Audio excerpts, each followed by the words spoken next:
Well, this park is very unique because we're the only national park in all of Canada where the entire park is actually designated as a National Historic Site. And that's because of our cultural landscape, which is of the Mi'kmaq people. The first thing that people have access to and will notice as soon as they enter the park is what are known as the petroglyphs. The Mi'kmaq people didn't have a written form of language that we really understand.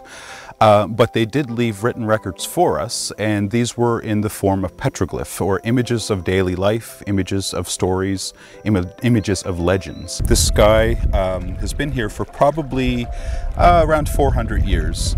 You can see the shape of a figure of a man. He's got his legs down here. He's got his one arm here, his one arm over here. His body is shaped a lot like a shield. His head is up here. He's wearing a hat that looks an awful lot like a French beret. So it's pretty safe to say that this little guy here is one of the early French soldiers that met the Mi'kmaq people. And one thing that we use to help show these images a little bit better is to splash a little water on them and then rub it across, and sometimes it makes the image pop out of the rock a lot better. Each of these images has a type of a story attached with it that we can use to piece together a lot of the culture that was once thought lost. Now, Wigwam was the residence of the Mi'kmaq people that lived around here.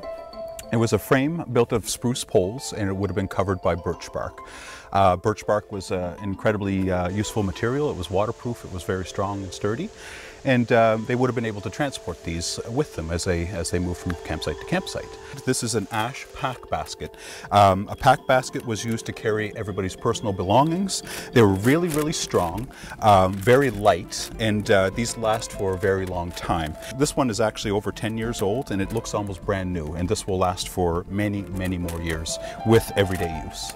And as a descendant of the Mi'kmaq people who've lived here for 5,000 years, I'm overjoyed being able to share with people the history and the culture of this area, which is of the Mi'kmaq people.